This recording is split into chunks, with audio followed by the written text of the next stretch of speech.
Grew up, man, I had all the newest Jordans. I had this, I had that.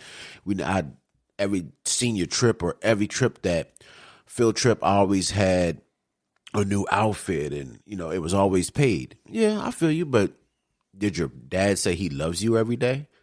You know what I'm saying? I feel like we just get caught up in how our kids look or how we look as parents to other people, and that boils down to social media, right? And clothes and sneakers and stuff like that. But it's what goes on behind closed doors is what's most important to your kids. And another thing we were talking about is like how growing up, if your parents didn't say that they love you or hug you every day, that you grow up and you have so many different failed relationships and you don't know why. Maybe your man or your woman just wanted you to say, I love you. And you feel as a man that saying I love you to your woman or your kids make you less of a man because you are so hardened that showing any type of emotion is a sign of weakness. LaToya? I agree. Every day, I try to make it a point, to say I love you to my kids and hug them. I'm very affectionate, and they hate it. They hate it, but it's only because... I wouldn't say they hate it, Toya. They don't hate it. You know how kids are. We have a 13-year-old, you know what I'm saying? So yeah. he's like, yeah, I love my mom. But you don't have to give me so many hugs. But he doesn't hate it, though. Don't say that. Yeah, and actually, it's just from my life experience, like I'm the complete opposite. Like I'm very affectionate.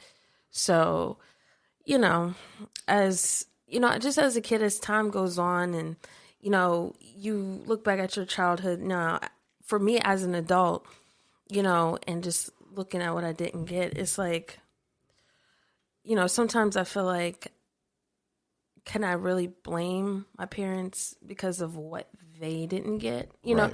And I feel that that's sad for a lot of folks because it's like a trickle effect. It just goes back. Trauma from generations to generations. Yeah. And see, that's another thing, man. It's just like, I think, and me and my mother were just talking about this the other day. It's,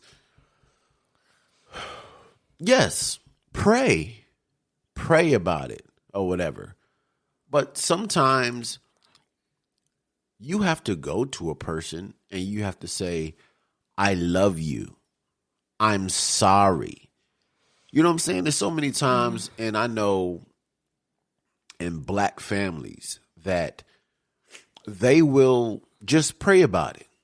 You know what I'm saying? Or they'll come up with some shit like, oh, well, like I'm good. Like, I'm good. When that person is still living rent-free in your head and you hold it on to something that happened back in 1973 when they didn't get you an ice cream cone or something like that. You know what I'm saying? And I just feel like only thing we have to do is say, I'm sorry. Yes, you can pray about it, okay? But yes, you're putting it in God's, accountability. You're putting it in God's hands, but the stuff that's in your hands, you can do. And I feel like so many times that people use religion as a crutch, like just to not be able to go back and apologize or say, I love you to a person, or I'm sorry for the way I raised you or whatever. Like, for instance, my parents, I got my ass whooped, but I know my parents loved me, and I wasn't the best kid. So it's just like, but the thing about it, my parents did say they loved me every single day. No. But I knew they did. My father, God rest his soul, we got into a big argument one time.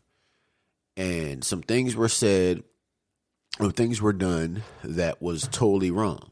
But I remember my dad squeezing me and hugging me, and I felt tears at the top of my head because he was crying, and he said, I love you, Jew. And that's why I do what I do with my kids every day. But to get back to what we were really originally talking about is the trauma that we deal with and passing it down. And I feel like sometimes as African Americans, we don't really want to deal with that because we're just going to pray about it, or it's we don't want to talk about it because that's going to make us seem weak if you talk about your feelings and your emotions.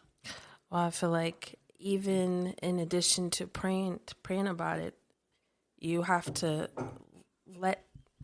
be open to letting God change your heart and letting that change happen. Because if all you're going to do is pray about it, but your heart is still not postured to where you're going to be open to letting him in to do that, then you're going to continue that cycle. You're going to continue to be hardened.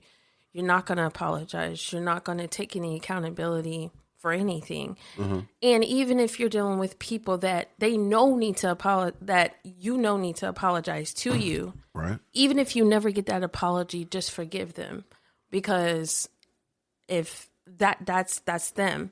So if they never ever come back or walk back into your life and say, "Hey, I'm sorry," you got to forgive for yourself, because that is just going to mentally break you down every single time and make you feel like, hardened against maybe certain people, right, or just feel hardened against people, period. And then you're closing yourself off because of one person and one situation. That's why, yes, people will feel like, okay, well, forgiveness is too easy. No, forgiveness is for you, because that is you mentally moving on and just being like, you know what? And also it should change your attitude as well. You should want to mature past that. Because if you just keep on just being bitter and sour towards people, then you're going to end up closing yourself off and being by yourself. And then your kids are going to see that and they're going to be like, well, is that really the way that, like, oh, well, I guess I need to handle it this way. You know what I'm saying? But another thing that we also need to get better on is explaining to children like our emotions and stuff like that. Like, okay, well, why are you doing this? Why are you saying it this way or whatever? Because a lot of times kids will take it like, oh, well, that's the way that you're supposed to handle it. Okay, then I'm going to do it like that. If they never get that, well, this is the reason why it happened, or like you should never say or do that, then they're going to think that, oh, that's okay. I agree with you to a certain extent, right? Now, I know the way that you're meaning it, but I feel like a lot of children grow up flawed because things were never explained to them, right? But the world that we live in now, everybody gets a participation trophy. The world is so pussified. You can't say this, you can't say that. And I feel like that's that new age parenting, where you have to explain everything to your kids. Now, yes, explain certain things, right? Like you and I have this long going debate about our kids seeing us get into a disagreement, right? You feel like the kid should not see mom and dad argue at all, right? And I feel like if we have a minor disagreement, that is fine, because that goes back to growing up and not knowing how to deal with certain situations. If our kids never seen us argue, if we never seen our parents argue, right? The first argument you get into in your first relationship, you're just like, wow, I've never seen my parents do this. Like, is this normal? We just have a disagreement and I don't know what to do. So I'm just going to leave the relationship.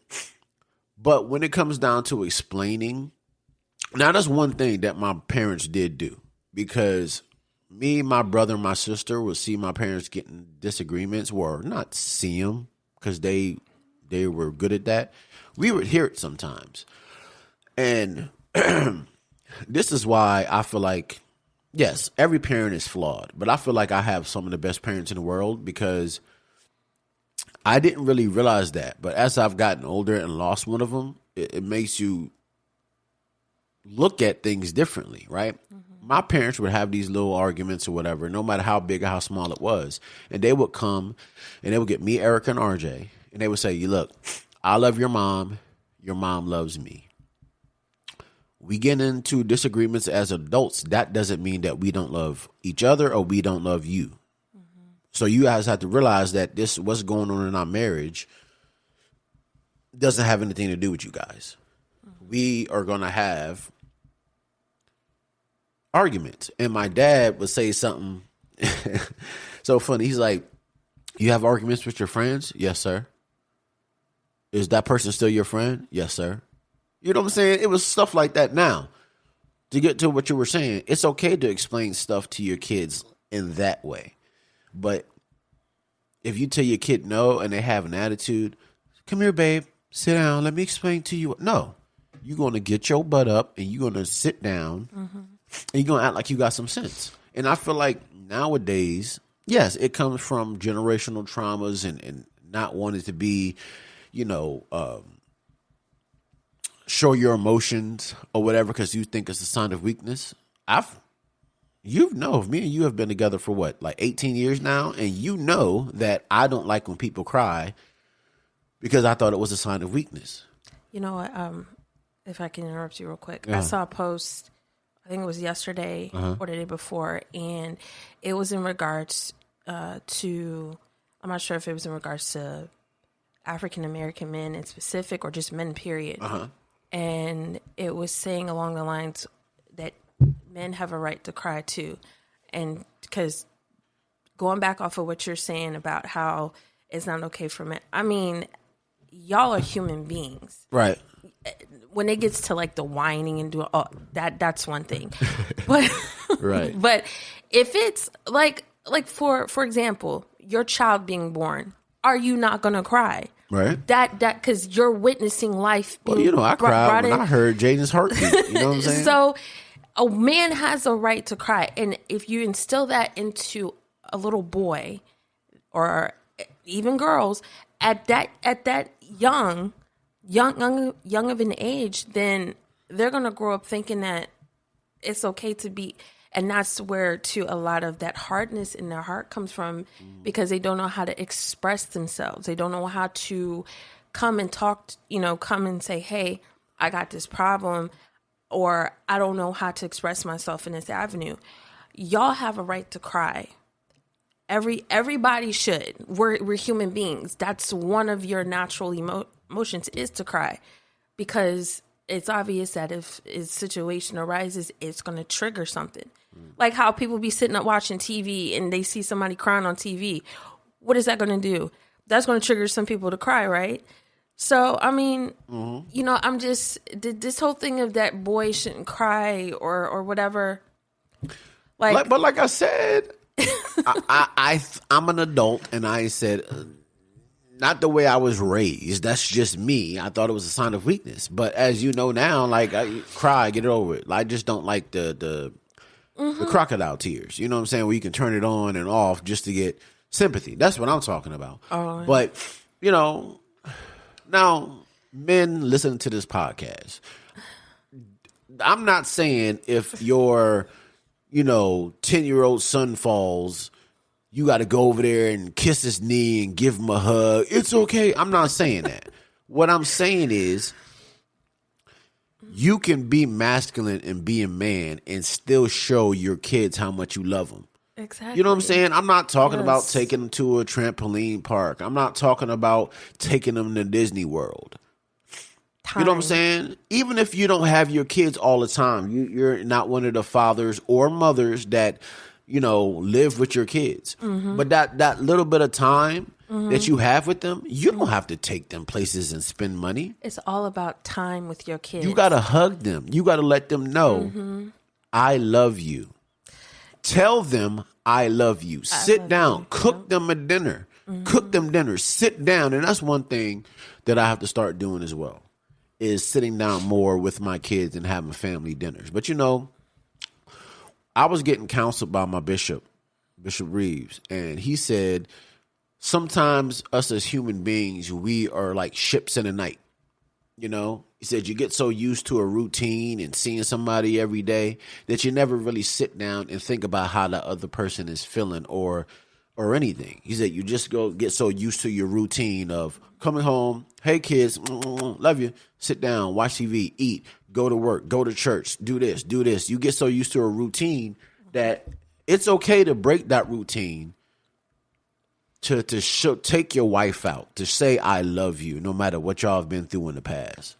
Or it's okay to say, look, kids, we were going to go to McDonald's, but no, daddy's going to cook you some food and we're going to sit down and I'm going to ask you how your day in school was. Mm-hmm.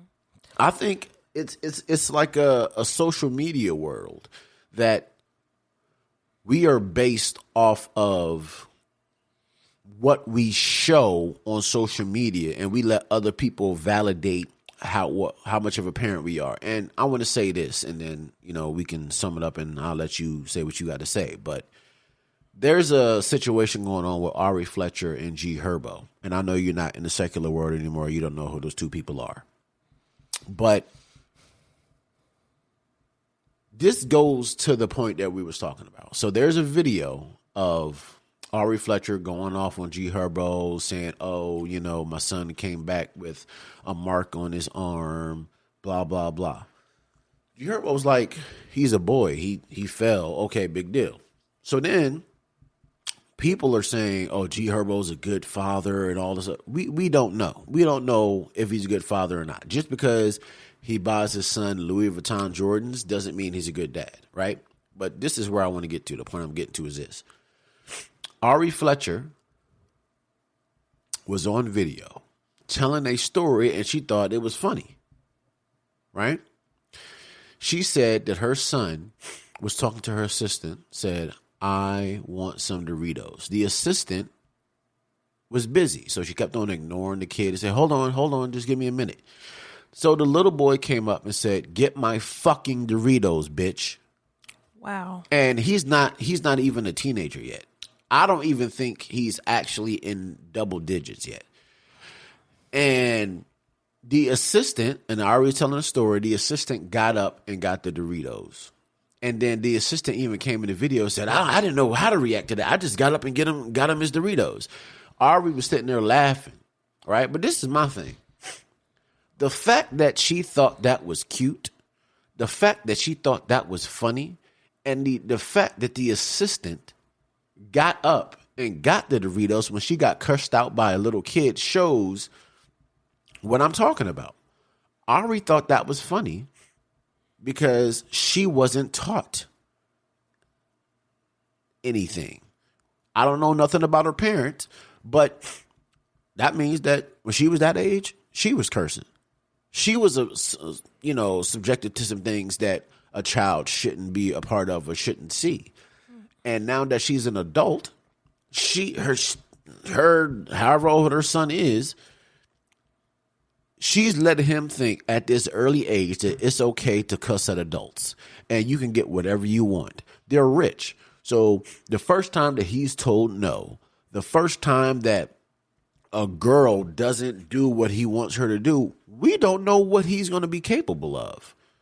We don't know what he's going to, well, I mean, we pretty much know what he's capable of being this young cussing at adults, but stop spoiling your kids. If they don't deserve it, stop spoiling. People say something all the time. I'm going to give my kids the life I never had. And most of the time, people mean that by financial means. Mm-hmm. And when you do that, when you say that, mean I'm going to give my kids a life I never had. I'm going to hug them. I'm going to give them. The financial thing is secondary. Mm-hmm. You know what I'm saying? That's secondary to actually showing them love. Showing them what a man is supposed to be or what a woman is supposed to be. And not have to worry about, oh, well, I'm a man. I'm the best daddy because I'm going out and spending $150 on some shoes that you're going to grow out of in a year. Mm-hmm. But you never grow out of love. You understand what I'm saying? Your kids, the most unconditional love that a parent can give or a child can give is to each other. when your kids are a young baby and they smile at you and every time you come in the room because they recognize you, and they get older and older and they don't know right from wrong, they don't know what a parent is supposed to do. When that kid says, I love you, that is, they don't want anything or whatever. Mm-hmm.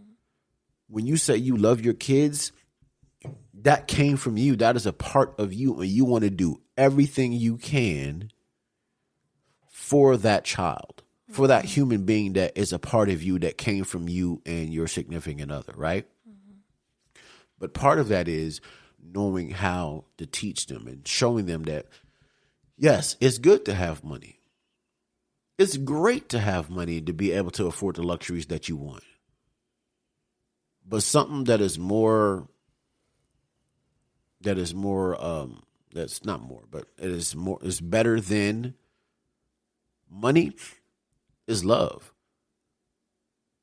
How many adults can actually walk around right now and tell you, oh yeah, I had everything I wanted. But you ask them, how many times did your parents say I love you? Or think about it. Did your dad just come in a room and give you a hug just for no reason? Did your mom do that? And a lot of them are going to say no. Mm-hmm. Toya? I would have to say, especially with our children, especially with our oldest, I'm like, if you got something that you need to say, you need to express, the door is open. Don't ever keep nothing. Because we don't want them to hide anything from us. You know what I'm saying? We want them to express themselves, be respectful, but express themselves. You and I grew up in the era where our parents didn't tolerate that nonsense. You know what I'm saying? Mm-hmm. But like you said, it all this new parenting and stuff. And I think we're one of the few that actually parents, how we were parented back in the day, meaning we don't tolerate the back talk and all of this foolishness. Like, you're going to sit down, you're going to listen, or you're going to go to, or you're going to get grounded. Like, your stuff taken away. And that's another thing, too. If you don't take stuff away, if you don't teach them that you can't just go out and be disrespectful, because one thing, especially with our oldest that I taught him, I said, it starts at home. I said, so if you're not getting the fundamentals you need here, you're going to think you can go out in the streets, out with your friends, and then you're going to think that's going to be okay for you to do. And it's not. That's right. And and that's another thing with love. If you don't get that love here at home, you don't get told that, guess what's going to happen? Which is going to start a trail, for some time in your life where you're going to be looking for love in all of the wrong places. And that's why it's very important for kids to get that fundamental at home. And and also take time with your kids. It's not all about PlayStations and sneakers and clothes and stuff like that. It's time. Because a lot of kids, they're not stupid. They catch on to that. Oh, mommy or daddy is going to buy me these new sneakers or these new video games. But what they want, they need to be validated at home. So they're not out getting validated by a man or a woman. Because if you let the streets validate you, or you let some man or woman validate you, that ain't going to end up, and we've seen it not only on TV, but in our personal lives with friends and stuff like that. You know what I'm saying? So yes, ma'am. And it's always room for maturity, change. If you've been in a situation where you know that you were wrong, you haven't taken accountability, and this is between a parent and a child, apologize. Open that door up and open that up. Because tomorrow, we don't know what tomorrow holds. You don't even know what that day even holds for you. So if you don't at least, just apologize. Just say I love you, something. Because you don't know if you're going to get that time ever. You know what I'm saying? Okay. But, Toy, you made a lot of sense. You were speaking facts. You were preaching. Me and my mother, haven't always seen eye to eye. We stopped talking to each other at a certain point. We went back and forth, said some hurtful things to each other. But one thing that I can say, now everybody know that Mr. German that passed away was my father. I mean, he was my stepfather that has been in my life before I was even out of diapers. My biological father is living in Beckley, West Virginia. And, you know, I don't have any hard feelings against him because I don't know him enough to have any type of feelings, right? But you know, you become an adult, or you think you're becoming an adult, and you feel some type of way like, this is my dad. I don't give a fuck about that other nigga. Fuck that nigga, you know? And some women be like, yeah, your daddy ain't shit. He ain't never done nothing for you. My mom never did that. Never once, not once disrespected my biological father in any way. Even when I would say some things like, why am I talking to him? Why you want me to talk to him? Julius, yes, Richard is the one that took care of you, but he's still your father. Whether he's in your life or not, don't be disrespectful, whether you're saying it to him or about him. And she taught me respect, right? But the reason that I'm bringing that up is just because we're not saying this 30-minute quickie that we are putting out. We're not saying that if you do everything right, that your kids are going to grow up and be this perfect human being. But what we're saying is, if you instill love and show them right from wrong, that eventually, after their mistakes, they're going to go back to being a good person and understanding right from wrong. That's the only thing that we're saying. Yes, pray about it. That's fine. But also talk about it. You know, there's so many different scenarios that we can bring up. Different scenarios that happen in my life, happen in my wife's life. But we let bygones be bygones. And I love my family. I love my mom, my sister. Rest in peace to my pops. You know, my brothers. I love my brother. But think about it. Anybody that's listening to this podcast, really think about it. Were you really hugged and told you that you were loved every single day? And if you weren't, did you get every single thing that you wanted when you wanted it? And for the small amount of people that were told that they were loved every day and got what they wanted financially too, more power to you. And I hope that your part, where you are in your life, is where that you want to be. And if you have kids, you do the same thing for them. But ladies and gentlemen, we are out. Thank you for tuning in. Hit that like button, comment, and subscribe. And until then,